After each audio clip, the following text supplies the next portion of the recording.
Welcome to the Parenting in the Digital Age podcast. Many parents are concerned that their child might be falling behind. Others are just looking for ways to help their children thrive, not just in the classroom, but socially and well into their future careers. Each episode, we explore the challenges facing parents in the modern world, from behavior, education, and nutrition to device and gaming addiction. We interview a range of leaders in the area of childhood development to help you successfully navigate parenting in the digital age. Here is your host, Jamie Buttigieg. Hello parents, and welcome to the Parenting in the Digital Age podcast, where we explore the challenges and opportunities of raising kids in a world filled with technology. Today's guest is Brett Hoffstadt, a father of two teenage children who has consistently encouraged and supported non-digital learning activities for kids. Brett believes that physical analog formats such as books, hands-on activities and museums can help children to develop a deep understanding of the world around them. After a long and rewarding career in the aviation industry, Brett began a book writing and publishing business. He saw a need to help kids and young adults realise that they could create their own innovative path into the aviation and aerospace fields. Now, Brett gave them 10 powerful tips to do this in his book called How to Be a Rocket Scientist. And since then, Brett has continued to use this classic retro format of colouring books, activity books and bedtime stories to inspire and educate kids on many modern STEM topics such as cybersecurity, smart cities, electric cars and of course space exploration. Now, Brett is a strong advocate of introducing digital age topics to kids in physical analog formats such as paperback colouring and activity books. Brett joins us today to share his insights on how parents can help their kids navigate the digital world while fostering a love of learning and exploration through hands-on experiences. Wow, that's quite the introduction. Welcome to the show, Brett. Before we get into it, please share with our listeners what you do, what you're interested in, and what you're passionate about. Great. Well, thank you, Jamie. It's a thrill and honor to be on your show, and I think your introduction covered a lot of it. So I'm here in Northern California and enjoying really the golden age we live in. I really believe there's never been a better time to be alive with the future we have, with all the needs we have for technology and learning and progress. And there's plenty of problems to be solved, but that means there's plenty of opportunities for kids who want to take charge and learn and make a difference in the world. Yeah, you bet. And STEM is a big part of that. Helping kids get interested in STEM-related topics and activities is a big part of that. So tell me, what inspired you to write and publish books for kids on these STEM topics? Well, like I said, Jamie, we're living in an amazing, fantastic time for our species when every year, every decade is different than the year before, the decade before. Things are changing at an incredible pace. And there's amazing opportunities now that have never existed. We can choose to learn whatever we want to learn.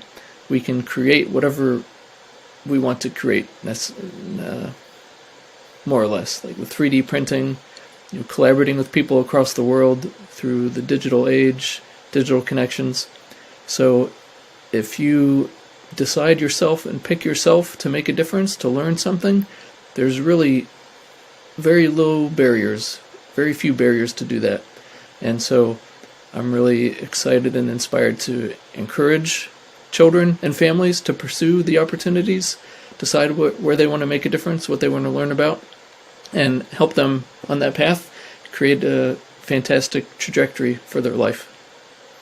Yeah, and you advocate a lot for this sort of offline, books as such, as a way to help kids engage with these STEM subjects. How do you think this offline approach helps kids engage more readily with STEM activities or STEM subjects? Well, I believe in multi-sensory learning and using all of our senses. And I am sensitive and concerned about the issues with too much screen time for children, especially when they're young. So one of my questions I thought about was, well, how can we encourage learning and facilitate learning about these modern digital age topics without using a computer, without staring at a screen? So that's why I decided to pursue paperback books with puzzle, activity, and coloring books, reading books, because books are classic. They will stand the test of time, and they're safe, they're wholesome, they're inexpensive. Also, you don't need any electrical cords. Nice, clean, and fun, and so that's why I love to create them. Yeah, well done. I think the world needs more of that, Brett. Now, as a parent who's encouraged non-digital learning activities for your kids, what advice would you give to other parents who are struggling to find that balance between technology use and more traditional methods of learning and play? Well, I would say to consider that the old school retro type of formats can still be very effective, like coloring books, activity books, bedtime stories, and they are out there on these modern topics like cybersecurity and the Internet of Things, electric vehicles, space exploration, and of course, hopefully they might come across some of my books that I've created out there, but they are out there, and if there's some that parents would love to have that they don't find available, then I'd love to hear from them, and maybe we can make something for them. Yeah, absolutely. Customized writing. So in your book, How to Be a Rocket Scientist, it provides kids with some tips for creating their own innovative path into aviation and aerospace fields. Can you share a tip or two? Or maybe I'm asking, how can parents help their kids explore and pursue these interests in STEM fields? Sure. Well, some of the tips, there are 10 tips, and I highly recommend parents check them out. You can actually learn about them, what all 10 of them are, on my website, which is howtobearocketscientist.com. But one of them, some simple things, are to watch a movie about rocket science. And there's some great movies out there like The Martian and some others. They can be kid-friendly. Another thing to do, really effective thing, is to find a local group or organization that is space-oriented. And there's a lot of them, like astronomy clubs. There's radio control aircraft clubs. And so I will say that was a huge benefit to me when I was a little boy. I loved to learn about airplanes and play with them. And I found my father was great to help me, introduce me to a radio control club in the area. So we got to build and fly airplanes together. There's model rocket clubs. But what I will say to parents and kids is that those of us who are working in this industry and all the other STEM fields, I really believe that we are eager to share our experiences and encourage families and kids to join us. And so we're a very welcoming, receptive community, and we would love to share our passion and our skills with families and kids. So take some initiative, have some courage to reach out to local groups or local professionals, and I think you'll be very grateful for doing that, and that will start you on your pathway to learn about things, and you can learn by having fun. That's some great suggestions, and that almost takes me back to my childhood, and there's such valid extracurricular or enrichment activities like the old rocket club or remote control plane clubs or science clubs. You almost forget they're there because there are these more mainstream, whether it's coding schools or math tuition or music schools or martial arts, these mainstream things tend to dominate a bit, but there are some really good things if parents just scratch beneath the surface, unique offerings and propositions that really can help enhance their child's academic journey, but really get them interested in some really cool stuff that will no doubt help them in many years to come. Now, you talk about a few fears. So what fears and concerns are addressed by your books? Well, so one of them is the idea of how to learn about these things without getting sucked into a computer or being in front of a screen too much.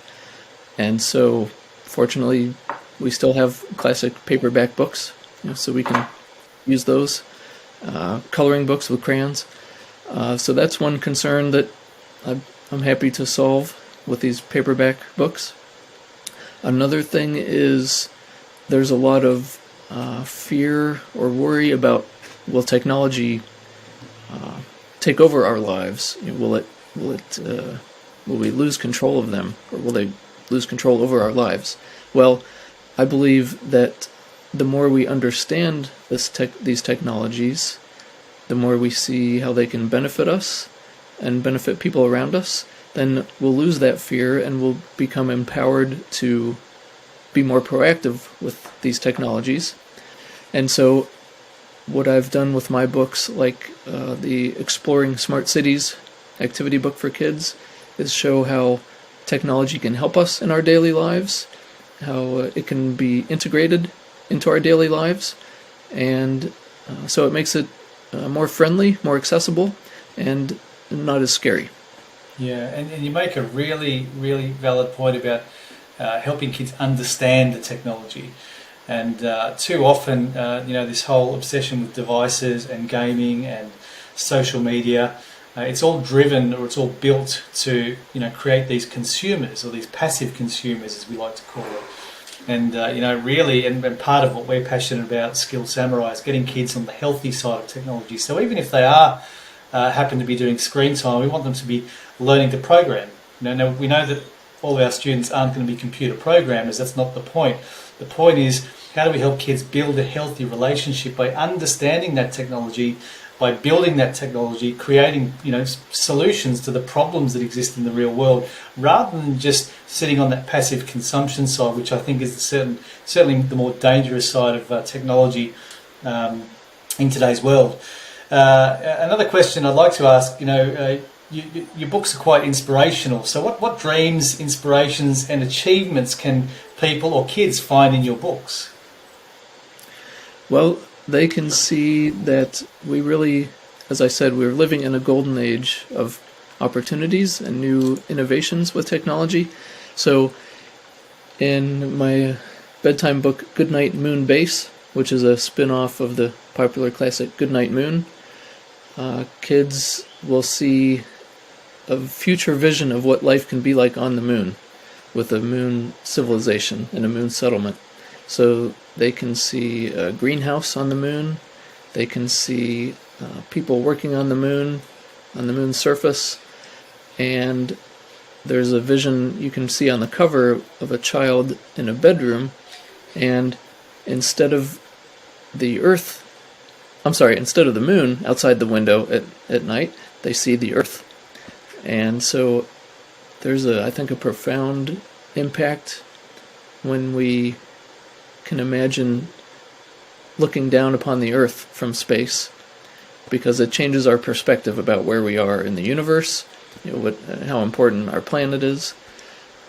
So that's some examples. Some other examples in a book I've created about Tesla automobiles and electric vehicles. Kids can see themselves, they can imagine themselves in a Tesla or other vehicles, and they can practice their design skills to design their own car or their own color of a car. And so that could be the start of their design career, to help design new electric cars in the future. Yeah, absolutely. It's quite aspirational, and I like the way you're doing it through books, or through art, or through colouring books. And the simplicity shouldn't be underestimated, because it's how we all created all the stuff that exists today. We were all into the offline stuff at one point, and it's a nice way to encourage kids towards that path. One question we love to ask all of our guests as we wrap up our podcasts is, if you could go back, and in your case in a rocket ship, through space and time to your 10-year-old self, what is one piece of advice, Brett, that you'd give your younger self? Well, I would say, I think everyone's situation is different, but I would say, for myself, I would have said, it's great to think about technology and products and designs, but remember that it's all ultimately to serve people. So you should try to put people first and understand people, how it can benefit them. And so that's what I would give advice to myself, because It's fun to create things, and that can be fun in itself, but it's a lot more beneficial if you know that there's people out there that want to receive it and to benefit from it. And so that's good to think about too.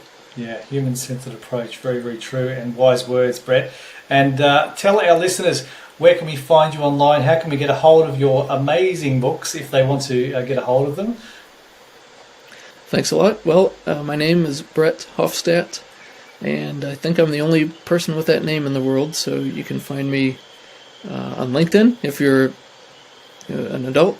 But if you're a child looking for kids' books, then you can go to howtobearocketscientist.com for that book. And if you're interested in a bedtime book to transport yourself to the moon for bedtime every night, look for Goodnight Moon Base, and the website for that is goodnightmoonbase.com. Thank you. We'll put those in the show notes for everyone to see and access. Brett, appreciate your time and your generosity today. Some wise words and certainly some great simple tips that parents can take away and use. And I hope they're encouraged by our conversation today. Thanks again, and bye for now. If you enjoyed the show, please connect with Jamie on LinkedIn or Instagram. You'll find links in the podcast description. Parenting in the Digital Age is sponsored by Skill Samurai, Coding and STEM Academy for Kids. Skill Samurai offers after-school coding classes and holiday programs to help kids thrive academically and socially while preparing them for the careers of the future. Visit skillsamurai.com.au.